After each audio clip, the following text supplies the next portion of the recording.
Welcome back. आप देख रहे हैं प्रॉपर्टी प्लस। बीते दिनों जेपी इंफ्राटेक के मैनेजिंग डायरेक्टर मनोज गौड़ को ईडी यानी प्रवर्तन निदेशालय ने गिरफ्तार किया है। मनी लॉन्ड्रिंग का मामला है। घर खरीदारों से फ्लैट के नाम पर लिए गए करीब 14,500 करोड़ रुपए की हेराफेरी का मामला है। करीब 20 साल से चले आ रहे इस फ्रॉड की पूरी कहानी क्या है, कैसे इस फ्रॉड की टाइमलाइन बढ़ती है, सब कुछ देखिए इस रिपोर्ट में।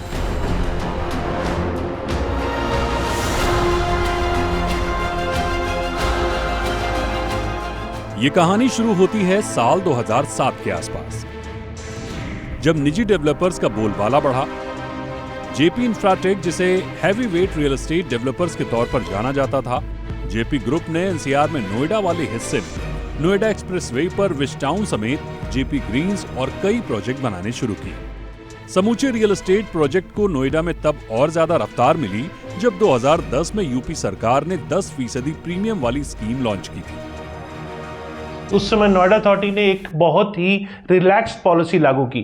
डेवलपर को सिर्फ 10% अमाउंट रजिस्ट्रेशन पर देना था, 20% अमाउंट अलॉटमेंट पर और कुल 30% ही पेमेंट देना था। बाकी 70% को 12% इंटरेस्ट के साथ इंस्टॉलमेंट्स पर दे सकते थे।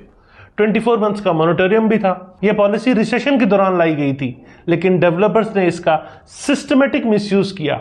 ये जो साइकिल था, इसमें प्री लॉन्च और प्री लॉन्च से बायर का पैसा आया और फिर नए प्लॉट्स एक्वायर की और फिर से प्री लॉन्च किया। इससे हजारों होम बायर्स को ट्रैप कर दिया। इसी वजह से नोएडा अथॉरिटी को 2022 में अपनी पॉलिसी कंप्लीटली रिवर्स करनी पड़ी। अब 100% अपफ्रंट पेमेंट लागू है। जो लूपहोल्स 2009-2011 में बने, उनकी वजह से आज भी अनगिनत प्रोजेक्ट्स डिलेड हैं। इस स्कीम के तहत डेवलपर्स को जमीन की कुल कीमत के 10% हिस्से में जमीन अलॉट हो जाती थी।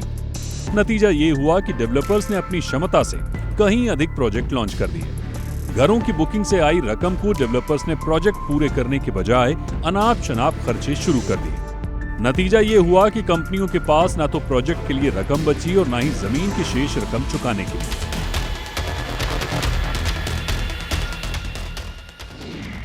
– 2017 में आईडीबीआई ने जेपी इंफ्राटेक पर 526 करोड़ के डिफॉल्ट को लेकर एनसीएलटी में मामला दाखिल किया। इसी साल अगस्त 2017 में जेपी इंफ्राटेक के खिलाफ दिवालिया प्रक्रिया शुरू हो गई और करीब 21,000 घर खरीदारों की गाढ़ी कमाई कानूनी पचड़े में अटक गई। आईबीसी कानून में पहले होम बायर्स को फाइनेंशियल क्रेडिटर्स का दर्जा नहीं था। हालांकि 2018 में सुप्रीम कोर्ट के दखल के बाद हुए संशोधन के बाद घर खरीदारों को भी फाइनेंशियल क्रेडिटर्स का दर्जा हासिल हो गया। मामला सुप्रीम कोर्ट तक पहुंचा। इसके बाद नवंबर 2019 में सुप्रीम कोर्ट ने 90 दिनों में सीआईआरपी को पूरा करने का आदेश जारी किया।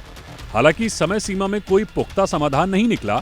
फिर मई 2024 में सुरक्षा रियल्टी ने सुप्रीम कोर्ट में समाधान योजना पेश की। नए प्लान पर सीओसी यानी कमिटी ऑफ क्रेडिटर्स ने सुरक्षा के प्लान पर अपनी सहमति दी। सहमति के बाद सुप्रीम कोर्ट ने एनसीएलटी को 60 दिनों में प्रक्रिया पूरी करने को कहा। देरी हुई, लेकिन मार्च 2023 में एनसीएलटी ने सुरक्षा का प्लान मंजूर किया। मामला अपीलेट ट्रिब्यूनल में पहुंचा।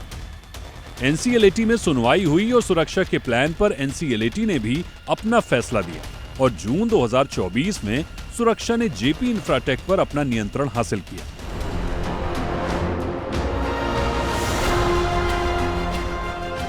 इस दौरान घर खरीदारों का विरोध जारी रहा, क्योंकि घर खरीदार अपनी लोन की किश्तें भर रहे थे, लेकिन उनके घर का कहीं अता पता नहीं था। दूसरी ओर जेपी इंफ्राटेक में प्रमोटर्स की शय पर फंड की हेराफेरी जारी रही। जेआईएल के फंड्स को दूसरी कंपनियों में ट्रांसफर किया जाता रहा। घर खरीदारों के भारी विरोध के बाद इसी साल मई में ईडी और सीबीआई ने दर्ज मामलों के आधार पर दिल्ली, गाजियाबाद, नोएडा और मुंबई के 15 ठिकानों पर छापेमारी की और जेपी इंफ्राटेक के एमडी मनोज गौड़ को गिरफ्तार किया। तकरीबन 14,599 करोड़ रुपया उन्होंने होम बायर से लिया था, जिसको उन्होंने अलग अलग कंपनियों में डाइवर्ट कर दिया। जो कंपनियां थी जिसमें ये डाइवर्ट किया गया वो है JP health care limited, JP sports international limited और जेपी सेवा संस्थान।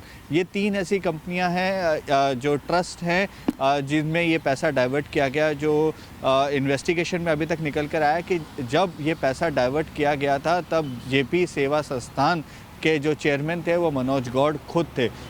और ये जो पैसा है ये पर्सनल यूज़ के लिए भी साइफन ऑफ किया गया।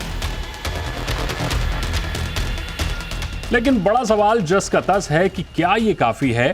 जेपी इंफ्राटेक के अलावा तमाम प्रोजेक्ट में हजारों घर खरीदार एनसीआर में अपने अटके घरों में फंसी रकम को सोच सोच कर आंसू बहाते हैं। कुछ बिल्डर जेल में हैं, कुछ पर तलवार लटकी है, लेकिन रफ्तार बहुत स्लो है। जरूरत है रियल एस्टेट के लिए एक फास्ट ट्रैक कोर्ट की, ताकि घर खरीदारों को न्याय समय पर मिल सके, क्योंकि कहा जाता है कि देर से मिला न्याय न्याय नहीं होता।